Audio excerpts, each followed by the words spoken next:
And here we go. Okay. Well, thank you for everybody who's joined us here today. We have with us Missouri Supreme Court Justice Robin Ransom, and we want to thank you for joining us here for our last series of our Black History Month Lunch and Learn. We've done these series every week by bringing someone in who has been innovative and history maker for Black History Month for the month of February. You are the first Black woman to serve on the Missouri Supreme Court, so we want to welcome you here to Swope Health. Thank you very much. So I really want to talk about your life and sort of the things that you've gone through and your passion for the law. But first, I want to give you a brief moment to do an introduction about yourself. Sure. My name is Robin Ransom. I am a lifelong St. Louis City resident until about a year ago, and then I moved to St. Louis County. I'm the youngest of four, spoiled rotten, but only in the best way. My background really started as far as being interested in the law. Honestly, I had no interest at all.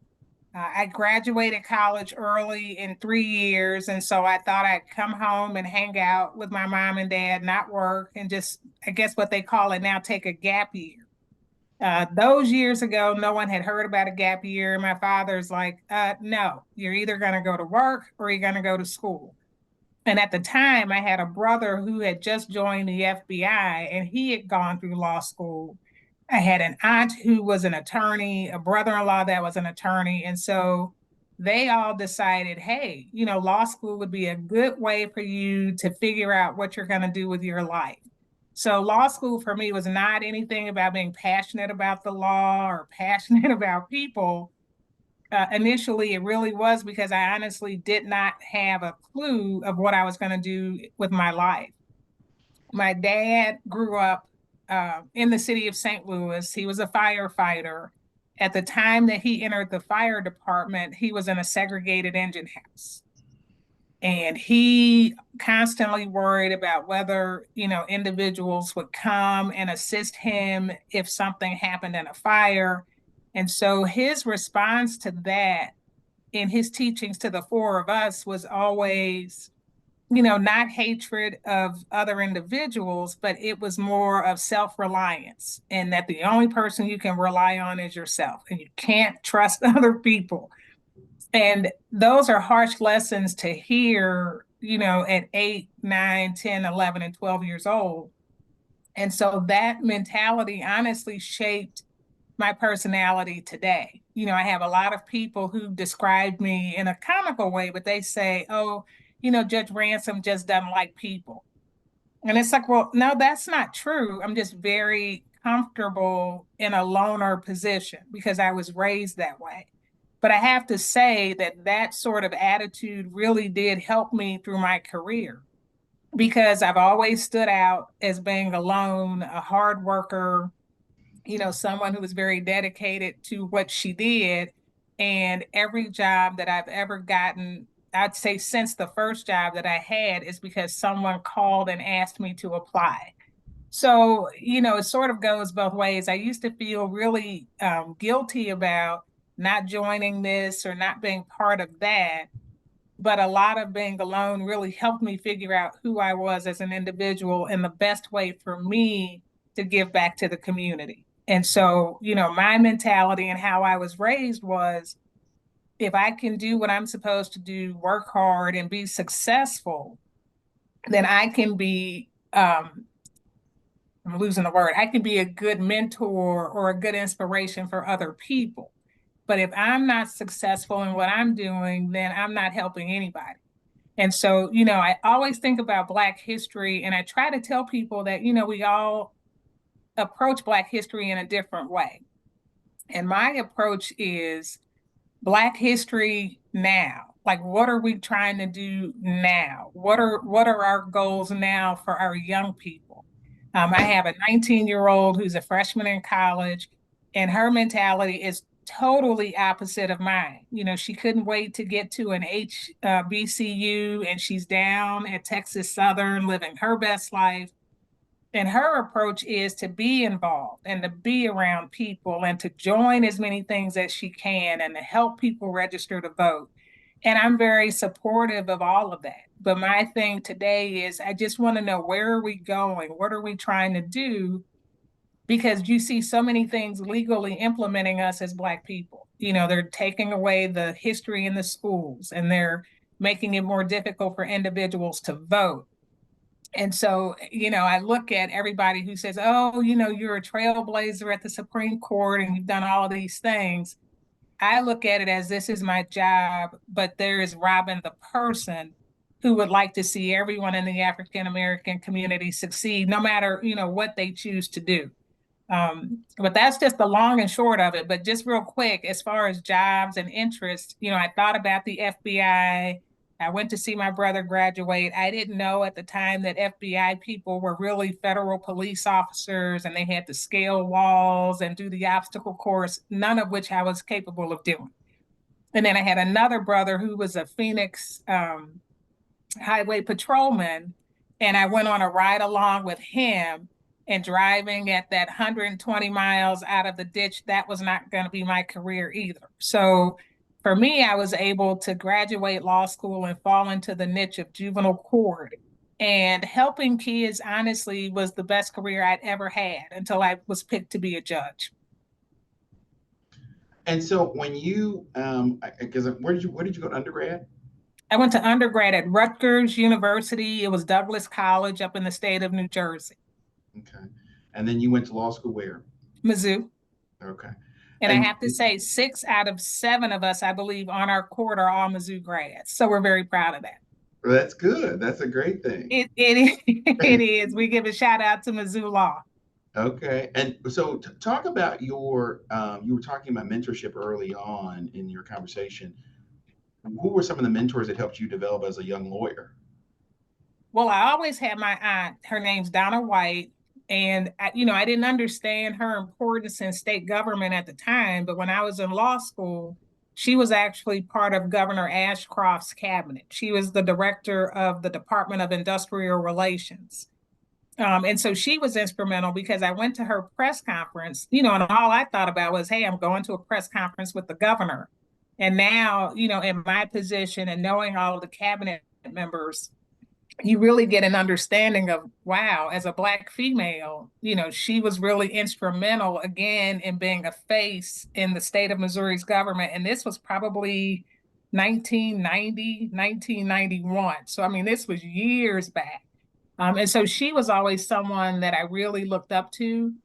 I had judges that I appeared in front of, and those people are always instrumental. But honestly, I had Sunday school teachers who really helped to shape me as an individual and to help me pursue my career. As kids, if people are used to what you do in church, every Easter, every Christmas, we had those programs. And we had a lady, Gracie Fowler, who would put tape out on the floor of the church stage, and she would stand all the way in the back, and she would have to hear you. And then we had Mhm. another lady, Adele Garrett, and these were both teachers. I think, well, Miss Garrett was a teacher by trade, and Miss Fowler was a social worker. But Miss Garrett had this over enunciation. We called it a problem, and we used to giggle about it as kids. But if she couldn't hear you say every T, every P, every S, you'd have to say the speech over. And so a lot of those experiences early on gave me a love of public speaking. And everybody always says, oh my God, you seem so comfortable. It's like, I've been doing this since I was like 3 years old. This is what we were taught: speak up, speak loud, enunciate. And so that's why, for me, your role models and your mentors come in all different shapes, sizes, careers. I knew all of the janitors growing up in school. I knew all of the cafeteria people coming up in school. Every secretary I've ever had to this day, they're all my best friends. So, I'm not one that looks for people who are like-minded as far as a career, but I look for people that I can bond with and really get something out of. I tell people life is short, and the older you get, you realize how short it is. And you want to surround yourself with people who make you better. And I just happened to grow up with great neighbors, great parents, great siblings, great teachers. My third grade teacher taught us a poem when I was 8 years old, and I can still recite that to this day. So, I mean, those are things that when you're going through it, you don't realize how influential that would be in your life. And then you start getting older and you look back like, wow, Julia Moore, third grade teacher. If I could, talk to her today, I'd be like, oh my God, you've been such an influence just from that poem, because that's something that I never forgot. And so, talk about the transition that you had. You graduated law school. You were practicing law for how many years before you became a judge? I practiced from 1992 until 2002, so a decade. So, what was the switch for you where you said, okay, I practiced law for a decade now. I want to be a judge? And talk about what, I guess, internal decision making that you had to go through to become a judge and what made you want to do that. Honestly, I was able to stay in the same realm of juvenile court. So I started my career as a juvenile court defense attorney with the public defender's office. I did that from 1992 to 1995. And then in 95, I said, well, I'm going to go over to the prosecutor's office for a year. And I did child support.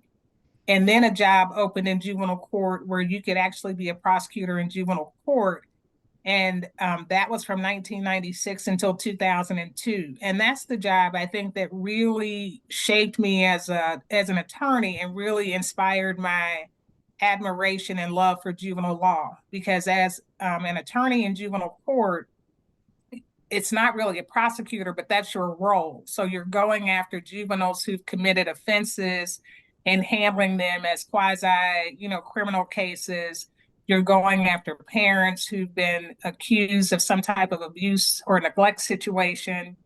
You're handling termination of parental rights cases. You're handling adoptions. You're handling guardianships. But all of these things are in the hopes of making a child's life better. And, I've seen very horrific situations, and I've seen situations where I thought there's no way this family's going to get it together. And then you see reunification happen and you see the success stories. But it also showed me the inequities, in our communities. If you have money, you can get therapy, individual therapy, drug treatment, anger management. If your child's struggling in school, instead of them, cutting class because they're embarrassed or, they don't want to go, you can get some type of learning assistance. But when you don't have access to those resources, and I really learned this in doing some truancy court dockets, without an education, I would say by third grade, if your reading's not up to par, your math skills are not up to par, you just don't make it. And so that really encouraged me to apply for the opening when there was one in the city of St. Louis down on Vanderbilt to be one of the judges down there. And I had passed that building, my whole life. I grew up downtown or down in North St. Louis, and that's like 3 miles from the juvenile court. And to be a judge there, I really felt like I could make a difference in my community, in that small area that I came from. The cases are hard. Juvenile work is hard, but when you see those kids succeed, they come up and give you hugs. I always tell people I love everybody's kids and I like everybody's kids except the two that I had to raise. But it was the most fulfilling job that I ever had. And I would actually take my kids to court. And on one occasion, and I was so embarrassed, my son was just clowning up a storm. And I had to excuse myself and do what a mom does and handle him in that office of mine. And I came out and the other kids said, "Woo." And I said, okay, I can't handle you all that way, but this one's mine. But my kids used to really enjoy, going and seeing the other kids. And you kind of want your kids to realize how grateful they should be for the situations that they had. But I was there from 2002 until 2008. And honestly, I would have stayed, except I started getting pressure from people, to apply for the circuit job. And I was appointed in 2008 by Governor Blunt. And, I started doing adult criminal cases, adult civil cases. But the funny thing is, I still had the ability to make connection with the young adults. Just because you're 17, 18, 19 and considered an adult, to me, you're still a kid. And to be able to talk to some of those, mainly young men and help get them under control or get them on the right path. That was very rewarding. One guy started emailing and calling me, and I said, "Now we're not friends. I'm still the judge. I've seen some people when I'd be downtown. Two of them were scalping tickets for a Cardinals game, and they saw me and came over, and I'm like, I can't talk to you today if you're engaging, in something illegal." And they would all walk away and laugh. But the city is so small that being a judge there, I really did have a chance to make a big connection. And then after doing that for 11 years, I applied to move to the Court of Appeals, and I was there from January of 2019 until May of 2021. And I could not, miss the opportunity to apply for the Supreme Court. But again, all of these jobs, people were calling and asking me to apply, and I did. And, by the grace of God, I've been successful. So I want to remind some of our viewers who are listening today that this is we if you have a question, you can throw it in the chat. I'll make sure that we can get Judge Ramson to answer it while we've got her with us for the next hour. But it's funny you say that, because just so people who are listening understand, can you give just a brief overview of the Missouri court plan, how judges are actually selected? So because I know you went through your stair step of how you elevated through the judicial process, Right. but kind of talk about how they select judges in the state of Missouri so people listening understand how difficult that is. It is. And let me be clear, most judges in the state of Missouri are by election. So the Missouri court plan is the minority view. That plan only came into effect because there had been a series of gamblers and other sort of criminal people who had influenced judicial appointments years ago. So when they instituted the Missouri court plan, this was a way to sort of take out money and bribery in the way that judges are appointed. So there are several counties in the state of Missouri. St. Louis City is one, St. Louis County is one, Jefferson County, no, St. Louis City, St. Louis County. I'm trying to think, but there are 6 or 7 counties total. I know Jackson County is one of them, yeah. Thank you, where the judges are appointed. But every judge that is on the Court of Appeals or on the Supreme Court, those judges are appointed by the governor because they represent districts. But when you're in your own circuit, and circuit judges are the ones that hear your criminal trials, your civil trials, those are the state level trial courts. It depends on where you live as to whether or not you are elected. So it's funny that St. Louis City and St. Louis County are part of the nonpartisan court plan, but St. Charles is not. And St. Charles is the biggest county in the state. People have been sort of courting them and trying to get them to accept the Missouri plan, and so far that has not happened. But the way the Missouri plan works, if you live, let's say, in St. Louis County or Jackson County, there are 2 attorneys. There's a judge who is on the Court of Appeals in that district, and then you have 2 lay people. And lay people just means that they're not judges, they're people who are actually out in the community. Those 5 people, they meet and they go over all of the applications of the applicants, and then they select their top 3.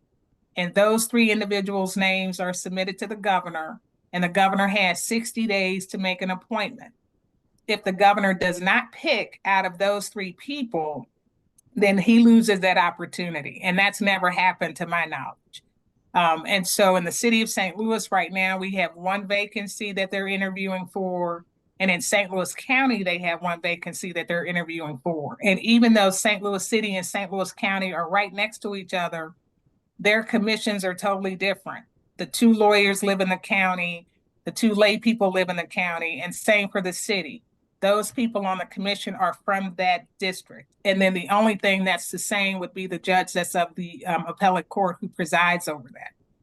So the citizens always say, well, why would we want that plan if the governor gets to pick and we don't have any, sort of control? Well, you do have control, because once you're selected by the governor, in the very next general election, the people of either the district or the state, they have to vote to retain that particular judge. So when I was appointed in May of 2021, I believe the very next election was that 2022. And so I had to go on the ballot for the individuals of the entire state to either say, yes, we want to keep her, or no, we don't want to keep her. And you got to get a majority vote, so 50% or more. And that's just how it is. And so in those circuits that have the Missouri court plan, you still have a right to vote. Then you also get to vote after they finish their term. So if you're a circuit judge, a trial level judge, you're on the ballot. I believe it's every 6 years. And so the citizens get to vote. If you're on the Court of Appeals or the Missouri Supreme Court, they're 12-year terms. So I And get to then be here for like another 10. and you also have mandatory retirement, correct? Mandatory retirement. Now, there are some people pushing back on that. There are some judges who were forced to retire at 70. In Missouri, it's 70. And that number is not static across the country. Some people, I guess, don't have term limits. Some maybe 75 or 80. Missouri's number is 70. And for those of you who don't know, the United States Supreme Court, they don't have an age limit. So they can serve until they die or retire. People are pushing back on the U.S. Supreme Court, but they're also pushing back here in Missouri. Several judges that have retired actually want to continue to work. And they can do some things by appointment, and they're considered senior judges, and they're paid to handle some overflow, but they want to keep their jobs. And so I believe that there's something pending over in the state legislature to possibly move that age to 75. I'm not sure, if there's any traction to that, but that's been something that's been talked about for the last several years.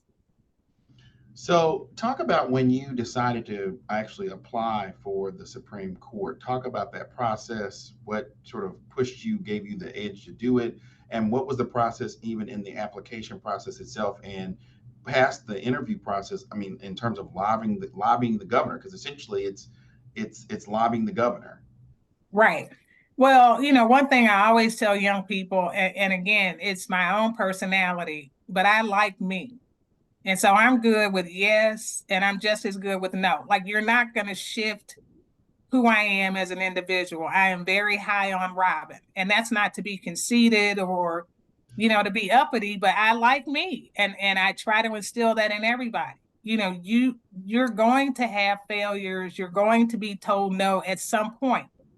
And to me, no may mean no, or it may mean not yet. And so when I go into these interviews, I always tell the people that I'm interviewing with that I'm the best person that I know. And I don't say that lightly, and I don't say it to be conceited. I say it because I mean it. I work hard to be consistent in who I am and how I treat people and how I handle myself both personally and professionally. And so, the hardest thing about going through the process, honestly, was that application. You've got to put down, all of your cases and all of the things that you've done, but then you have to have references, at least 5 people, I believe, who can speak up and who are willing to, write letters. But, what we try to do, people that I've tried to counsel and help them with their applications, they try to come up with like really influential people or people, that they can name drop. And I always say, I'm more impressed with people that know you. I don't care who they are. It can be a neighbor, it can be a minister, but someone who really knows you and your character. Because it's what you said, the person that you got to convince first are the people on that commission. Now, for the Supreme Court, because it's statewide, you have people from all 3 districts of the state. So Missouri is divided in the Eastern District, Southern District, and Western District. So there's a lawyer and a layperson from the Eastern District, a lawyer and layperson from the Western District, a lawyer and a layperson from the Southern District, and the judge who is at the Supreme Court who's over the panel. So those are 7 people that you've got to interview with. And you've got to travel to all 7 interviews. So I live in St. Louis. Well, the 2 Eastern District people, that's easy. But then I had to travel to Kansas City. I had to travel to Springfield. I had to travel to some town, in Southern Missouri I hadn't even heard of. but you've got to drive around the state and have these 7 interviews, and you're trying to convince those people that you should be one of the 3 people who they submit to the governor. And then it's a whole different fight because now you've got to get people to get to the governor, and it's nice. You can have people send 1,000 letters. But I always say, and it's very difficult, for us, especially if you're not someone in the know, you really need someone who can pick the phone up and call the governor and say, I think this person. Most people that apply, they're all accomplished. We've all passed the bar. We've all been practicing, so it's very rare that you're going to get someone where someone's like, oh my God, not that person. So you're looking for something that people can sort of, put you over the hump or something that stands out. And for me, the other thing I like is always have something that's different. I've never been one to hang out with lawyers and judges after 5 o'clock. When I'm done, I'll see you all on Monday. And someone asked me once, like, well, what do you do? And my response is always, you don't want to go where I go. And that's not to say I'm doing anything bad. It's just I'm hanging out and I'm totally, job free. The only thing now about the Supreme Court is that that's very rare. We're on the clock pretty much 24 hours a day, particularly because, if we have a death penalty case or something like that, we've got to be accessible. But the one thing about me is, I started bowling when I was 10 years old. And the only reason, my dad put me in a bowling league, it was in, at that time, South St. Louis, which was predominantly white. And I was going to start a middle school that fall, a private school, and have my first interaction with white kids later that year. So he put me in a bowling league that summer to sort of get me acclimated just to different cultures and what that was going to be like. And I've been bowling ever since. And I tell people I don't bowl for fun. I'm serious. So I don't invite colleagues to do it with me. They always ask me, like, we got to get together. And I just say, yeah, okay, probably not. But for me, that's always been a talking point, even with the governor, because most people are like, what? A Supreme Court judge? Yes, you can find me in the bowling alley about 4 nights a week. That's what I do. But, I think with my interview with the governor, I always said the judgeship is a job, but it's not who Robin is. And the hardest thing I think for me is to bring those 2 people together as one. And I'm still working on that because Robin, the person, is so much different in a lot of ways than who Robin, the judge, is and who she has to be. I tell people I've sent really nice people to prison. And I've let really bad people go because my job is not to do what Robin wants to do, is to follow the law. And the law is not always fair as much as we try to make it. So for me, I try to keep myself balanced away from the job. I don't live, eat, and breathe the law like I'm sure a lot of people do. I don't. But I work very hard when I'm in it and I enjoy it. So what's your average bowling score? 200 and something. I'm proud to say. But I'm having a bad year in 2 leagues. So one league is 193, one league is 197, and I think one is like 201. So let me just say this, Judge, and I say this with all sincerity. Uh-huh. Your worst time, you're still better. You're scoring better than me. So Well, I wouldn't be too hard on yourself.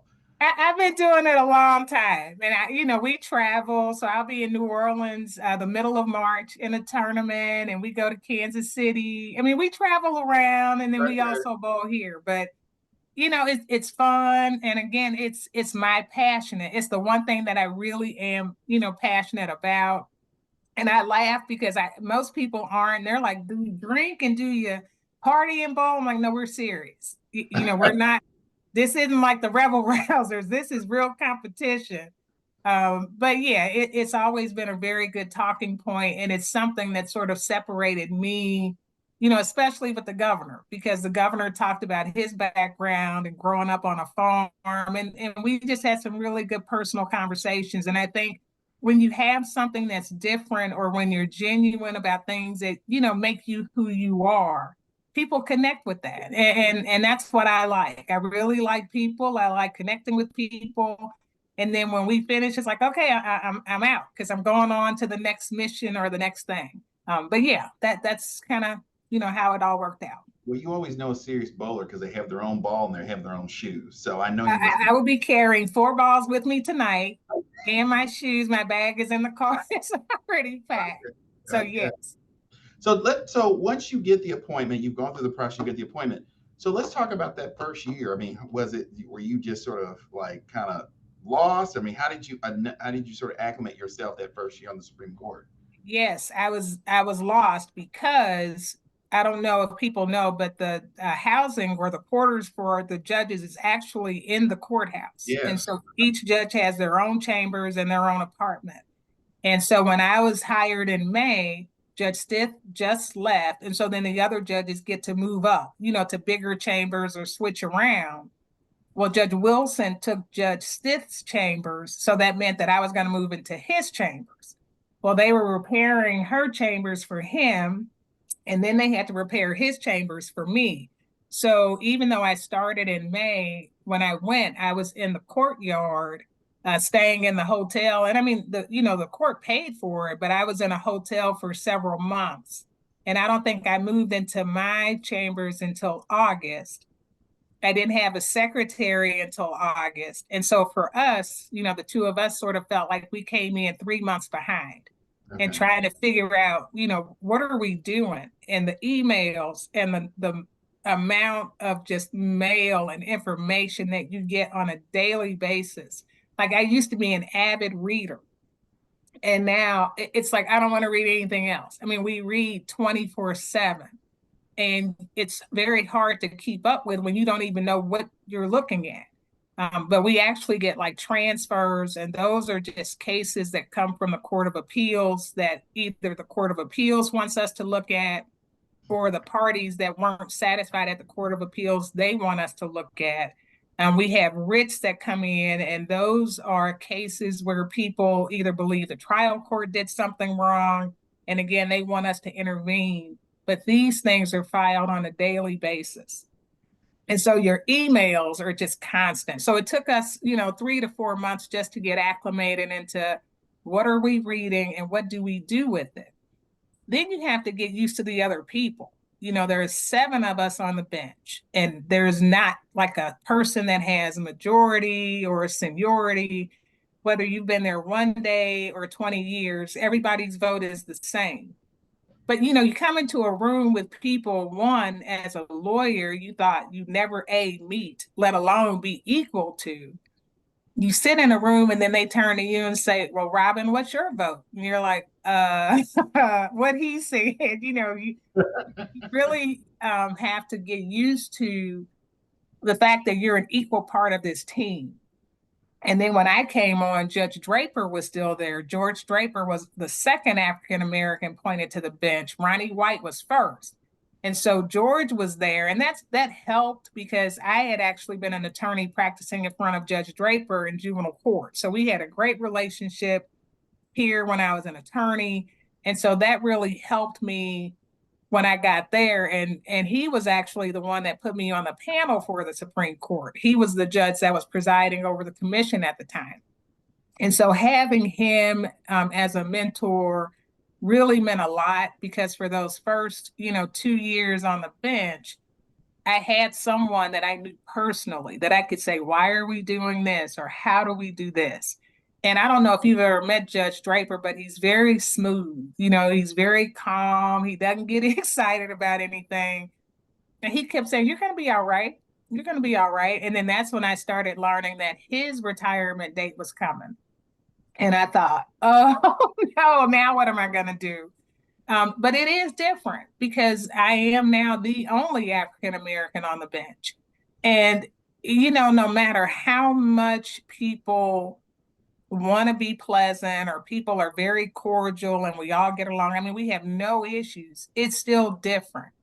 And unless, you look like me and walk into a room, usually of all white individuals, whether it's socially, when we all go out for a dinner together or we have to appear at a conference together, it is odd man out. And that for me I think was difficult initially, but then I had to remember who I am. I don't rely on an affirmation from other people to make me feel good about myself.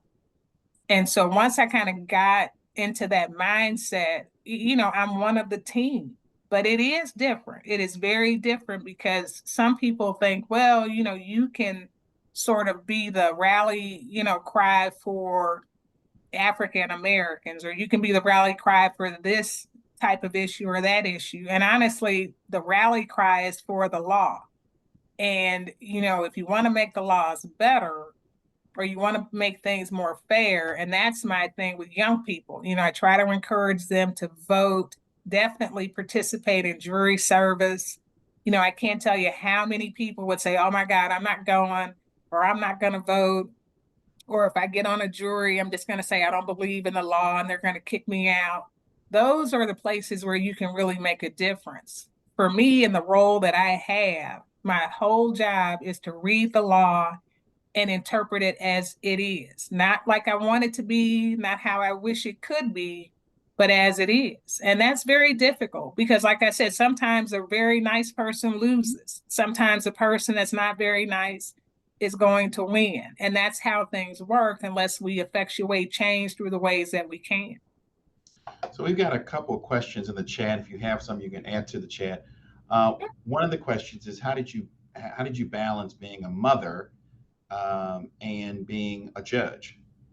Very poorly in my sight. My kids will say, oh, you didn't do so bad.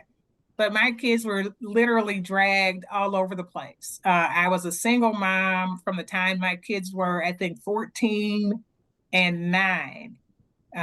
And so for me, the only way I thought that I could really keep their lives on track was to continue to push myself professionally. And I'm really proud to say, I mean, my kids were my biggest cheerleaders. Whenever I thought, oh, I don't want to do another interview, they would say, you got this, mom. And so the things that I missed out on, the games and, different things at school because I was busy doing other things. I mean, it bothered me and I had some guilt issues about it, but my kids turned out just fine. And so, I tell people, especially with women, you wear a lot of hats. But, I'm not one that's going to go to every soccer game anyway, even if I could. And I don't disparage people who love it. It's just that's not me. I'll go. Sometimes I would go and I'd have a book and my earbuds in, and my daughter's like, really? It's like, I'm paying attention to you. You scored. Yay. But, I'm really true to who I am. And for me, I'm going to pursue things that I think are going to enhance my life and the lives of my kids. And so it was never a doubt for me. And I would drag those kids to court when I needed to. If I had to stop court and pick them up from school and come back. I mean, people were very, very accommodating with me. But honestly, I think I did a good job and my kids turned out great. Another question in the chat was, what were some of your challenges as a Black woman? Again, I think it's a self-assurance. You've got to convince yourself that you belong. If you're waiting for other people to give you the green light, a lot of times you're not going to get it. And if you let other people sort of give you the yellow light or the red light, you're halting yourself. No one has ever been overtly racist to me. That doesn't mean that there are some things that might have happened either that I'm not aware of or in selection processes.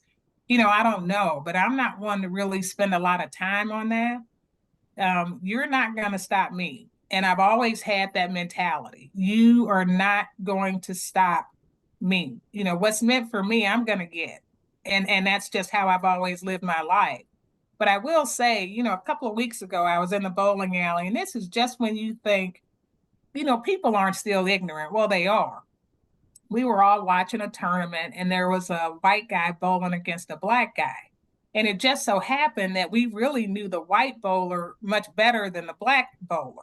So all of us are at this table, a whole table full of black people, and this white guy comes up. We didn't know him, and he comes up and puts money on the table and he says, I'm for the white guy. We all just looked at him like, seriously, did that just happen? Like, are people still that ignorant? Like, where for the white guy, dummy? What was the point of that? And so when he didn't get, I guess, a response he thought he wanted, he took his money and went and sat someplace else. But it's like, the whole race thing, we all know. We take classes on bias and implicit bias. All of that stuff's out there. But all I can do is manage me. I can manage me and how I respond to ignorance of other people. But what you're not going to do is change who I think I am. And you hold your head up and you handle your business and you respond the way that you think you can respond, but you don't give anybody else the authority or the power over you. And so that's how I've handled anything. If I thought somebody came at me the wrong way, or if you come at me the wrong way, I know how to shut it down. Now, where I'm from, I can shut it down the right way or I can go the wrong way. It's just I try to maintain a level of professionalism, but you are not going to change who I am and dictate to me how I'm to behave. Well, based on what you said, what you did with your son in that courtroom, I don't want to try. He still tells people, like, my mom used to beat. I said, don't tell people your mom did not beat you. There's a difference. But I have people who actually, sometimes when I give speeches and talks, some people are very against corporal punishment, which I understand. It's a personal thing. I was raised that way. And I tell people I turned out just fine. My parents were loving parents, but I didn't have scars. And it's a difference. And just to be clear, in the state of Missouri, you can physically discipline your children, but you cannot abuse them. And abuse is leaving marks and welts and all of those things. So, no, my child was not beaten, but he loves to tell that story just for sympathy. But he's doing just fine. Okay. So there is one last question in the chat that I thought was a great way to be our last question. It said, Sure. could you please recite the poem that you talked about in your third grade from your third grade teacher? Yes. It's something about the days of the week, but it's Monday's child is fair of face, Tuesday's child is full of grace, Wednesday's child is full of woe, Thursday's child has far to go, Friday's child is loving and giving, Saturday's child has to work for its living, but the child who is born on the Sabbath day is fair, wise, good, and gay. All right. Well, thank you so much, Judge Ransom, for spending time with us here at Swope Health. And we are very proud of you and the work that you're doing. And if there's anything we can do for you at Swope Health, please be happy to let us know. And any closing comments? No, but please reach out to me. As you can tell, I have a gift for gab. I'll talk to anybody. You all have my number and contact information, and please feel free to ask me to speak again. I'd love to. Well, next time you're in Kansas City, you have to invite me to one of these bowling tournaments so I can see how good you are. You say that, I'm going to put it on my calendar right now. We'll be there in September, but I'm putting it on the calendar. Okay. All right. Well, let me know. Thank you, Judge. I appreciate you. Okay. Thank you. You have a great afternoon. You too. Bye-bye. Bye-bye.